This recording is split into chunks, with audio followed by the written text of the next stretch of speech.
opening containers on Shabbos. We spoke about the pair of shoes. Do you remember that? The pair of shoes which are sewn together, and it's rather hard to walk to shul with a pair of shoes where the right and the left are sewn together. Remember that, yeah? So what we said was that one of the Rishonim, Rabbeinu Yoel, says you are allowed to separate them because they were lechatchila made.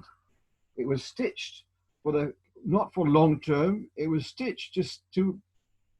It was what we call a tfiras manis. It was a temporary stitching. That's why you're allowed to separate them. On that basis, we have a heter also to separate, to open a packet of sugar, for example, where the stitching of the packet of sugar was there only temporary. What about the back of a suit? Yeah. The back of what? A suit jacket usually has a split in the back, which is sewn together with a small thread, and you're supposed to open it when you get it. Right. All right. You'd be potter if you do it, if you'd cut it on Shabbos. But I wouldn't. There's a difference between the need for food and the need to separate the back of your jacket. I'll tell you where, leave it until after Shabbos, yeah? If you remember last week I told you it's a machlokas harishonim. And so, all right, we rely on Rabbeinu Yoel when necessary, but if it's not a need, one shouldn't go for that. You can see what I have in my hand. Yeah? So the packet of cornflakes at the top here, this is stuck with glue. Was that packet stuck here le'olam or only temporary? Temporarily. So then, if necessary, yesh lehokel, to open it on Shabbos. What about this side of the packet? It's stuck there permanently. Oh, so then you shouldn't be opening that. Similarly, with I think did we discuss about a box of tissues? So the box of tissues, to open the normal, the oval shape where you pull the tissues out with a perforated card, for sure, you mustn't open it there, because even given that it's a mustaki, but we said you mustn't make a Pesach Noah. What about separating, if this were a box of tissues, if I could separate it at the side, to unstick it over there, would that be allowed or not? Yeah. Why, what do you say? Go on. Because it was glued temporarily. No, actually it wasn't, because you're supposed to open it up from the top. Right. So the design there by the tissue box is the sides should be stuck le'olam. So you wouldn't be allowed to separate to cut it over there by the side. So that's quite tricky, yeah? So the part that's kind of, Levi, are you following? Levi?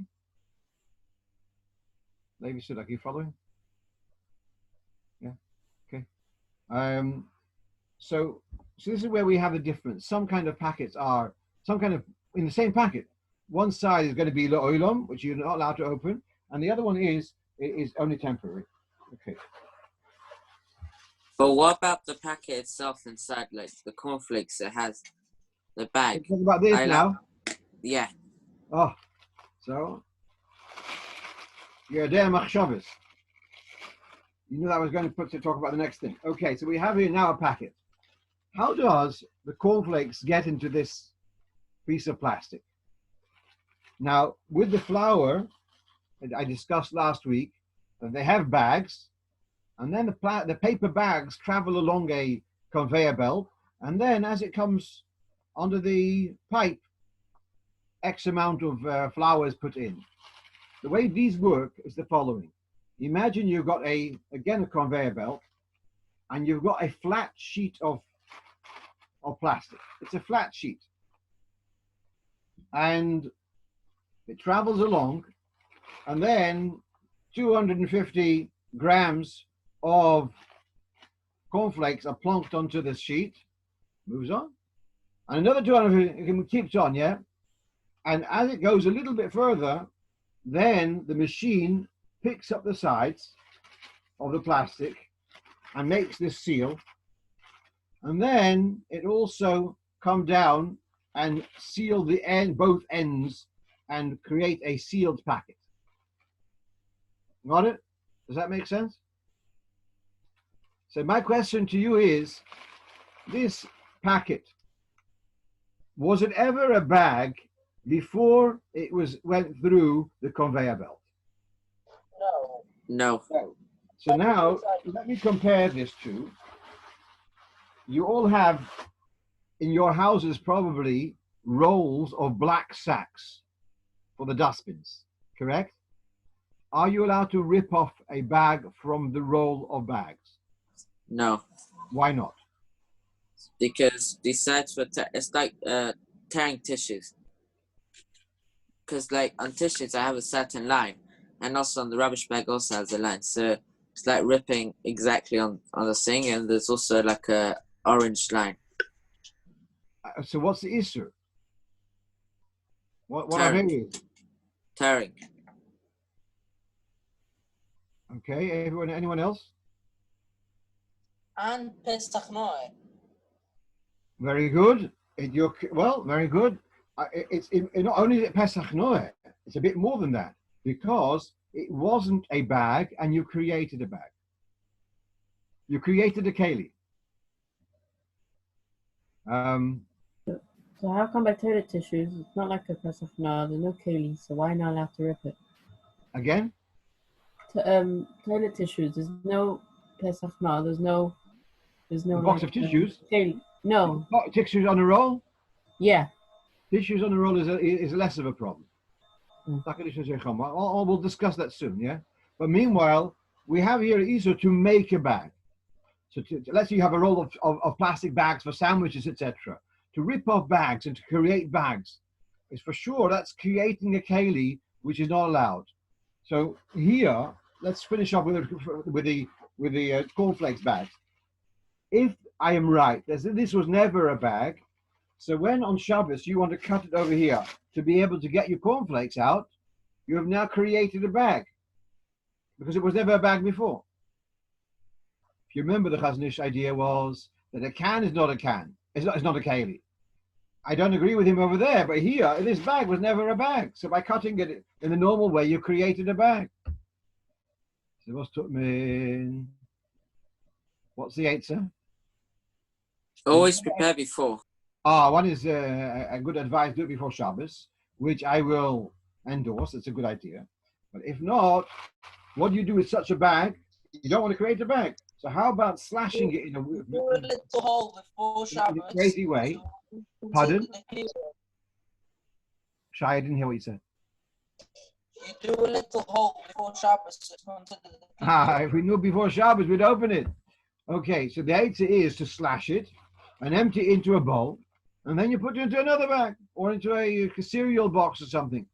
So in a way, you can get your cereals without creating a bag, but just by slashing it in a bit of a wilder way. Well, of course, it's better to do it before Shabbos. Okay, now. The same applies to crisps and fizzly and stuff like that. Yeah, I think so. I think so. But and also, with regard to a rubbish bag, yeah, if it's already cut, are you still not allowed to open it up? If it's already what? If it's already cut? Cut. Are you still not allowed to open it up? You are allowed to. Are you? If it's already been separated, yeah, you're not creating a bag. All right. Now, if I this is discussed in Shulchan Aruch, that someone mentioned about koireya. I want to tell you something. The Alter Rebbe has a chiddush that he says that koireya is only when two things are stuck together. So, for example, can you see what I have in my sheet in my hand? So this was stuck together with glue. So if I disconnect it, that is koireya because it was stitched by glue. By separating where it was glued, that's koireya. But according to the Alter Rebbe, that is not koireya. Because koireya is, if you remember, is the opposite of toifer. Do you remember that? Look in the list of Damatis Melachos. Has koireya and hatoifer. So therefore, koireya is only where the stitching, according to the Alter Rebbe, tearing a piece of paper like that is not the issur of koireya. That doesn't mean you're allowed to do it. It becomes an issur of tikkun. Marshall, I've got a piece of tissue. I've got a square meter. Yeah, I've got a square meter of tissue, and I want to blow my nose. I don't need such a big tissue for my nose, yeah? So I want to tear off a piece like this size, and then I use it for blowing my nose. Or I want to wipe the table, and I've got a tissue, it's on a roll. I don't need the whole table, I don't need the whole roll to wipe the table, yeah? So if I want to tear off a piece to make it more convenient, that is a tikkun. A tikkun keli is not allowed. So therefore, to tear off a piece of silver foil or to tear off a piece of paper is not koreya.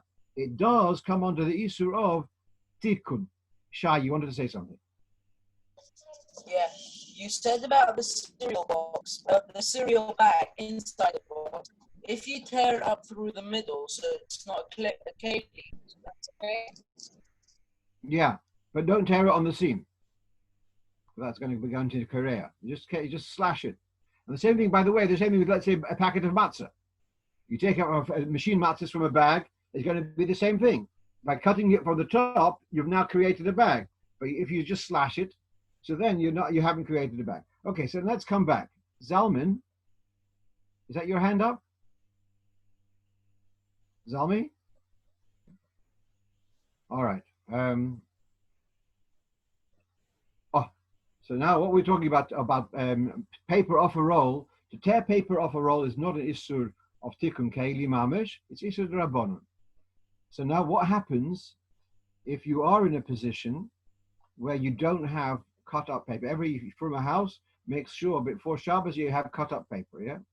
What happens if you're in a position you don't have cut up paper? So you can use the paper on the roll, and then once you're finished, you can tear it off so the next person using the toilet shouldn't be grossed out, yeah?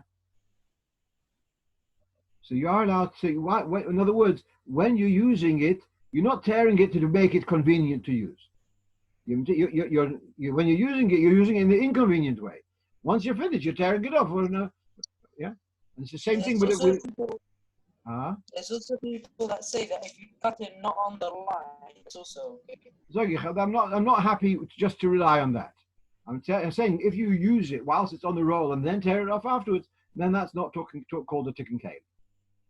Now, similar thing would be, let's say, I don't know, in your shul, but in Stamford Hill, we have, for the kiddush, we have a big roll of plastic for tablecloth. A roll of white plastic. You roll it out over the table. Can you cut off the roll a length to cover your table on Shabbos? Well, usually you would use a scissors, so you can't. Why can't you use the scissors? We don't use scissors on Shabbos. It's like cutting something. It's like for a straight thing. It's like when you cut paper, it cuts it properly. I mean, you're telling me stuff which is minig Yisrael, but I want to know the lomdas here. Yeah, the moshul. If you wanted to take a hammer to keep the door open, the halach is you're allowed to. Yes, it's a klishim lachtelis, so you're allowed to. If you needed the scissors to do something which is permitted, you would be allowed to use the scissors. Can you, let's say you wanted to cut some fish with the scissors, you'd be allowed to take a scissors and cut fish. That's not the problem. The problem is of tikkun keli. So therefore, to tear a piece of length of tablecloth to make it a convenient size is a isur midrabon of tikkun keli. It's not an isur of koreya. It's isur of tikkun keli. Okay. When you have a long table, it's easier to just roll it out and then cut it at the end. So yes, it's not the harder way. To make it a convenient size. So therefore, I believe your minig in Edgeware is also to cut the tablecloths before Shabbos to size rather than tearing them on Shabbos. We just get pre-cut tablecloths. Ah, not best. Okay. Right. About when you use the tissues on a roll, when you tear it after it's used,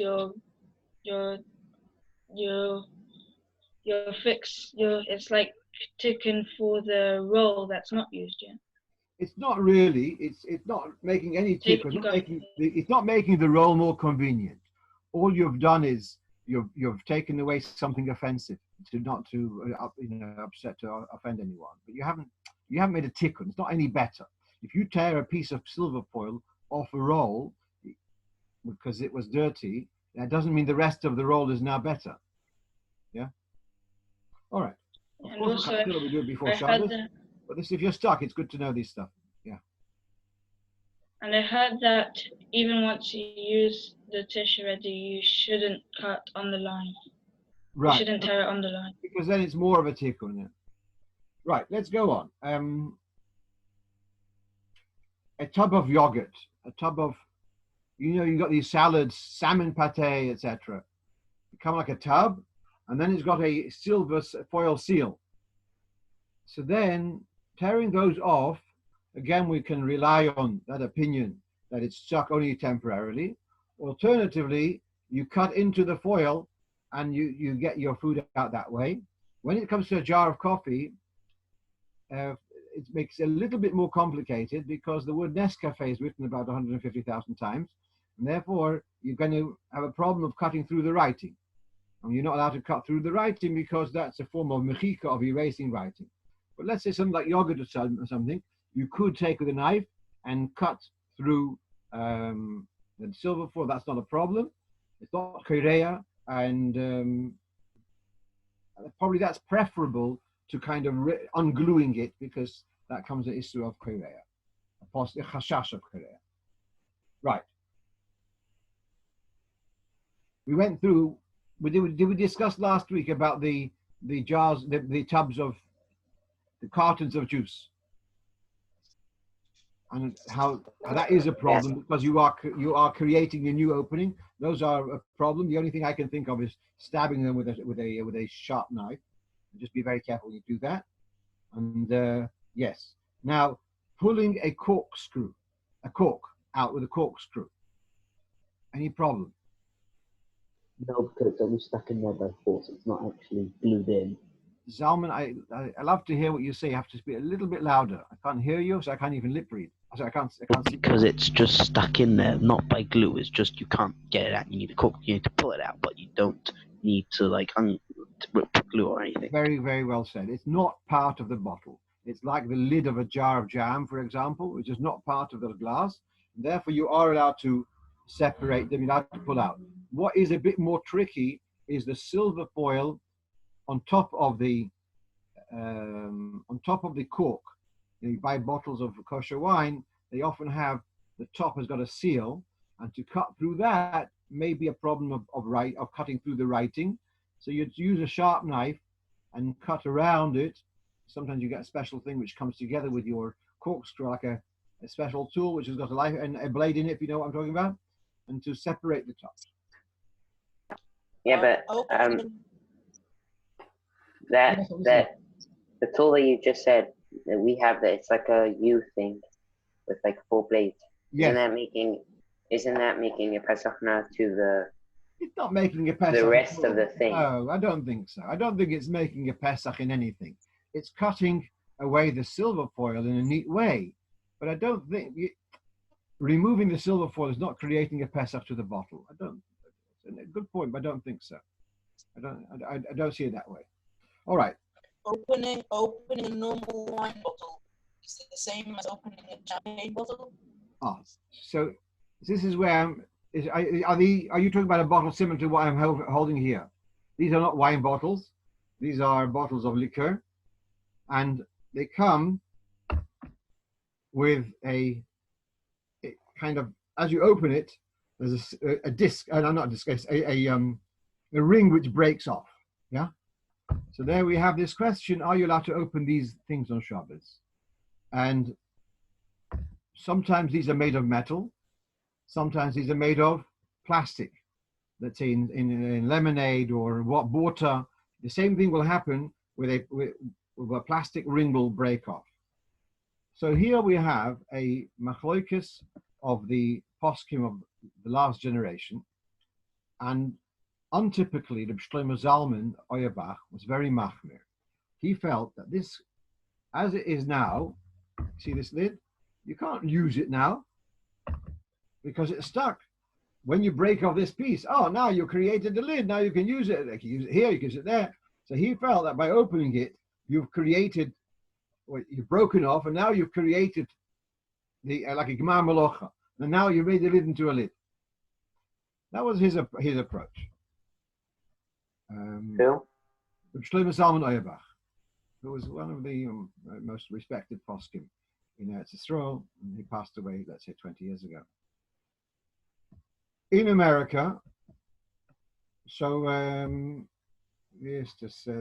was a Debretziner who wrote the Sefer Be'er Moshe, and he writes, I say, no problem at all. He says it's perfectly okay. So now I've got Minhag Kotzer La Kotzer. One says it's Mutter and one says it's Issa Derais.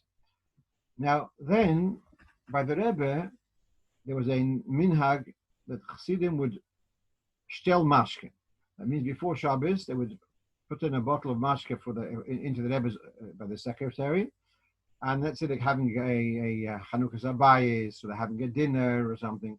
And by the Fabrengen, the Rebbe would call up the particular people, and he would give them a bottle. He'd give them a bottle of mashke. He would first pour a bit for himself and say l'chaim, then pour some of his wine in. There was a whole. I don't remember all the different options. Sometimes the Rebbe would mix in the wine and the vodka together, and he would give it back. When I became bar mitzvah, so I went before my bar mitzvah about a month before, and I'm standing behind the Rebbe, and I hear the Rebbe calls out the bar mitzvah from Milan. So I'm curious to see who's the bar mitzvah from Milan. And I see it's Rabbi Levi Garelik, and he went over. He was a young boy. He was ready bar mitzvah then, I think. Then the Rebbe says the bar mitzvah from London. So I'm curious to see who's this bar mitzvah from London. I didn't know. I wasn't told in advance that to expect to be called up.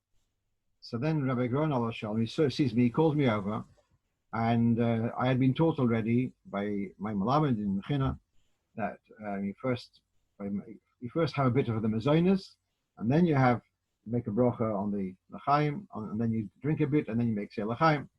So the Rebbe gave me a piece of mezonos, and he gave me this bottle of mashke. And he says, in London. You should take, because to do something on Shabbos only to prepare to do in London would be a Yisro Hachona Yikedesh L'Chel. So the Rebbe would he would give the people and say you should distribute a bit of the mashke here, and then distribute the rest when you get back to your particular venue. All right, so these bottles perhaps sometimes were opened before Shabbos, and I'm pretty sure that often they were opened in front of the Rebbe on Shabbos, even though they were with this kind of seal. And so certainly the plastic ones, I'm okay to be makel. I see that most poskim are okay with that. Even the metal ones, what I've seen by the Rebbe is that it should be okay. But if you want to be machmir, which I am machmir personally, because someone says that by the Rebbe they was to open them before, you can't really know everything. So if I do open these on Shabbos, I would open it kilachayad. I won't open it in the normal way. I'd open it with the left hand, with the back of my hand, to make it a bit of a shinui. It shouldn't be in a totally normal way.